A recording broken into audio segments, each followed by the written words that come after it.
kuno wanti Dubai keessatti ta'uuf jiru sun ta'e sun jechuudha. Kaleessa ta'e natti fakkaata wanti ta'e sun Dubai keessatti biyya keenyattis akka hin taaneef waasinii fidee dhufe. Akka biyya keenyatti hin taaneefis kuno fideen jira. Arka fuunee hordoftoota YouTube channel kiyyaa akkam jirtu nagaa keessanii ambaay'ee nagaa kiyya galata waaqaa ta'u. Har'a waan tokko isinitti himaa jechuudha. Dubbiin Dubaayitti jalqabe suni asis ufuu fi laata jedhee sodaa waliin qabachuudha. Asis ufee balleessaa laata jedheen sodaadhe beektu. Na ijoolleen baay'ee mudii qabataniiru iddoo kam waraantanii akkamitti waraante eessa ishii waraante jedhanii asis dhufuu fi laata jedhanii sodaadhe. Garuu an mudannoo namaa kan isinitti himu. Mudannichi akkas ture ajaa'ibadha. Garuu dhiira tokko erga dhiiste shamarreen tokko garuu jechuudha. Dhiira tokko erga dhiisteeti dhiistee waggaa baay'ee ergi irraa turte maaliif itti deebiti? Keessattuu immoo osoo inni fuudhee jiru mucaallee godhatee jiru maaliif biratti argamti qoy? Maaluma irraa barbaaddu? Yeroo dhumaafidha waa irraa nyaachuufi baay'ee ajaa'ibadha bar. Mudannoo ajaa'ibaa tokko isinitti mana faana tura. Egaa mudannoon sun akkas ture. Namni sun jechuudha. Namni suni jaalallee qaba ture dura jaalallee qaba ture. Jaalalleen isaa suni biyya Arabaa deemte. Biyya Arabaa deemte egaa waan tokkoon garuu biyya Arabaa deemteetti. Isa booda osoo isheen biyya Arabaa jirtu wal lolaniiru garuu badaa walii galtee hin qabanii gidduu isaanii lolli jira erga deemte jechuudha. Haa ta'u malee biyya Arabaa deemtee inni immoo bakka isheerraa already yaada isaa deeffateera natti fakkaata. Nama biraa faana jalqaba. Nama biraa faana hiriyaa baafata. Waan isin dhibu isheen kunis riyaansaa kunis kaateetu biyya Arabaa deemti jechuudha. Isheen kun garuu akkasumatti hin deemne. Wal fuudhanii mucaa tokkoyyuu godhataniitu kaatee deemte. Isa booda isheen duraa suni waggaa jaha booda itti bilbiluu eegalti. Isheen kun deemtee jechuudha. Irraa turtee kaatee waggaa jaha booda akka inni mucaa godhatte beekte, akka inni fuudhee beekte, kan hundumaa osoo beektu bilbiluu jalqabde, barbaaduu ni jalqabde jechuudha.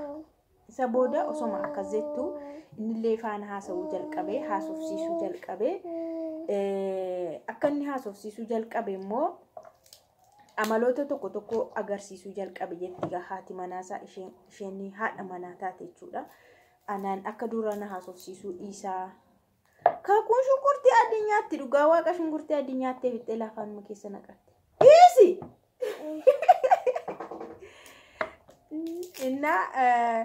Amaloota natti jijjiirrata jettee lakka inni karaa sana ishee faana haasaa jalqabeera kanaaf akkas ta'etti. Booda bartee akka inni akkas godhu. Isa booda mucayyoo isheen suni gara biyyaa dhufte. Ishee inni duraan wal lolanii biyya Arabaa deemte gara biyyaa dhufte jechuudha. Waan isinitti muufan qaba beektu yeroo baay'ee shamarran keenya nama tokko lolanii ka'anii addaan ba'anii ka'anii biyya Arabaa turanii yeroo biyyatti deebi'an maaliif nama duraanii sana barbaadu? Dhiira kan biraatu hin jiru moo maal jechuudha? Maaliif dhiira sana isa abbaa manaa namaa ta'e illee isa dura dhiisee maaliif barbaadu qoy? Maaliifidha? Maal dhiira biraan barbaadan? Kallattiidhumaan dhirsa namaa isa ta'ee jiru sana maaliif quunnamuun barbaachise? Takkaa irraa ba'ee inni haadha manaa qabaa, jireenya mataasaa qabaa. Maaliif jireenya ofii kan isheetis balleessiti? Maaliif gaa'ila namaa keessa seentee diigde jechuudha? Dura walitti dhufan miti hiriyummaadhaan adda bahan dagatame jechuudha. Asii immoo gaa'illi dhaabbateera mucaan jira. Iddoo kana kabajni jira jechuudha. Wanta baay'eetu ta'eera waan ta'eef namnis seerris waaqnis shunkurtii gube. Anaanuu na gubaa magasi gube. Ija gube shunkurtii. Na gara kanatti jechuudha kan namni si waan isi murteessu faradu jechuudha gara mucaan jirutti. Egaa biyya yeroo dhuftu nama kana akkuma faana haasofsiistee akkuma waan tokko faana jetteeni quunnamtee wal agartee jechuudha. Walitti dhiyaatanii waan tokko jalqabanii jechuudha.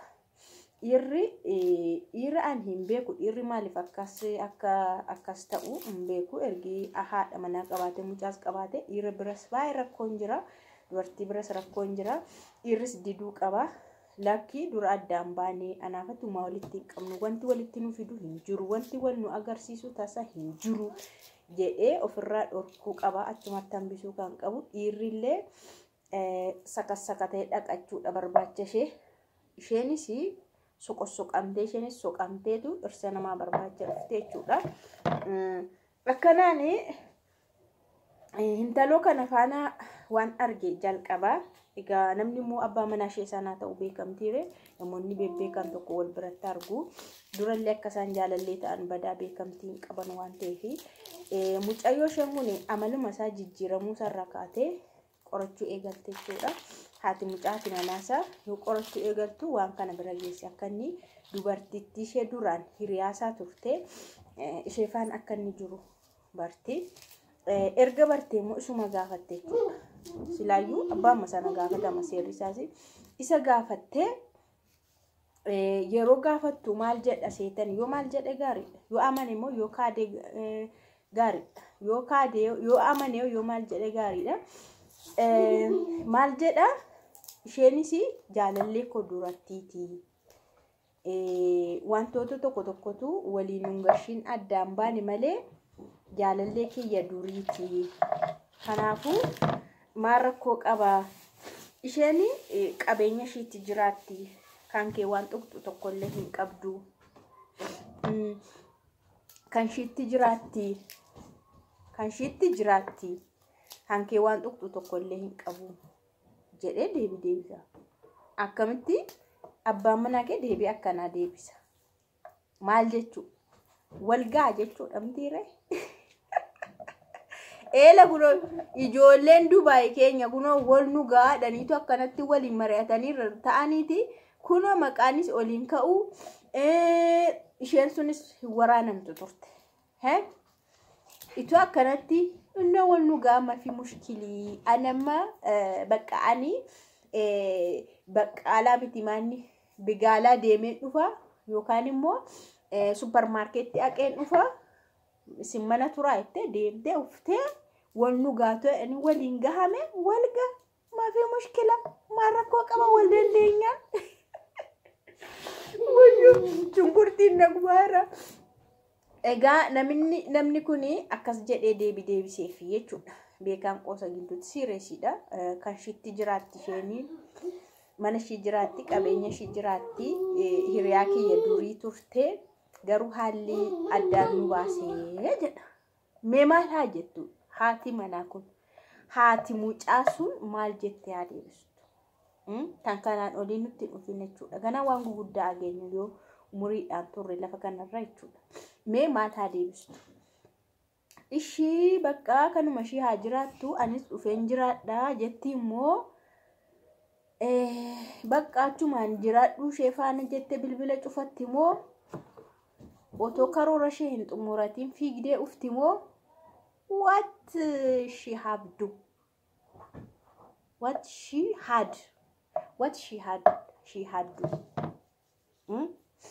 she is do era pastis qaba presences qaba maal goote darbite maal gooti gara fuuldura jilifako wayne kana dhuguma sinin jedha maalin godhaa itti amma isheen amma maalin godhaa itti shunkurtiin na gubee jira maalin godhaa akkasuma jedhee abbaan mucaa kiyyaa jette erga deemtee immoo isheen naannoo gara waggaa 3 wayitiidha.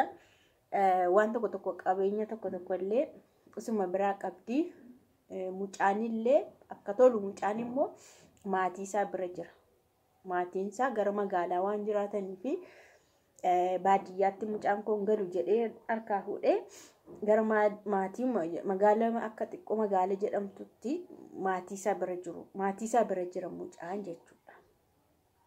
kana waan akkanaati akkamiin godhaanii nama akka kana deebi akkana na deebise nama nan soomnesi dakkisnaan hin jenne eesnaan hin jenne hin ta'usnaan hin jenne sobasnaan hin jenne kallattiidhumaan akkas jedhee nama deebi na deebise maal gochuun qaba jettee isin maal gorsitu dhugaan anaan natti ulfaate walgaadhee inni namoonni baay'een wanti kun baay'ee amantaadhaan wal qabata karaa amantaatiin wal qabata akka isin beektu musliimon anis akka dhageetti namooti musliima ta'an yeroo isaan dubbatanii akka dhageetti sheekonni faa yeroo ustaazonni faa yeroo dubbatanii dhagaa kallattii garaagaraatiin jechuudha rakkoon qabu yeroo isaan jedhan jiru walii gallaanii rakkoon qabu warri jedhan jiru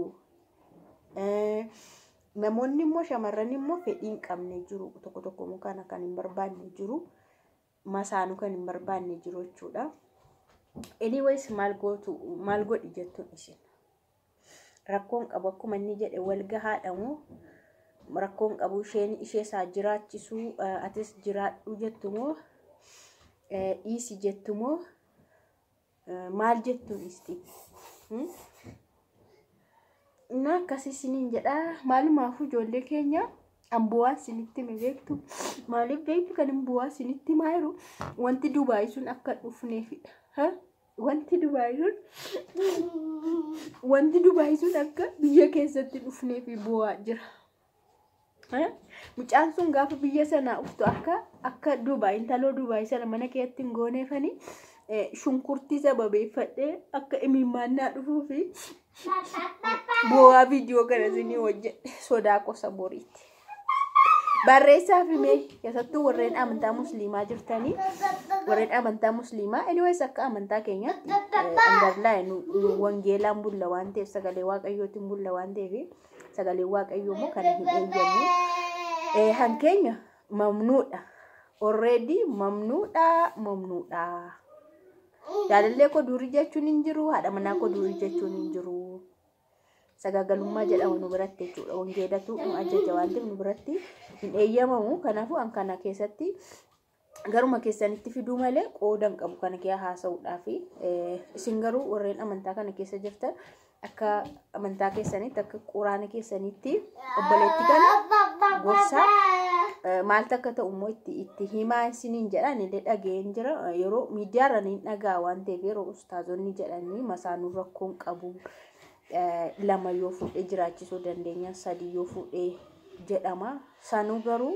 haadha manaa ishee duraamoo mariisisuu qaba fedhii ishii ta'uu qaba yeroo jedhan niin dhagaa isin garuu ishee gorsaa'ii waan jettan jedhaan isiniin jedha yaaduma gara keessanitti dhiyeessi waan jedhameefi amantaa faana wal qabatuuf isiniin jedhaanii ways akka wanti biyya Dubaay hin dhufne immoo boo'ichaanii waraabeera kun gargaarsaan keessaa qabudha.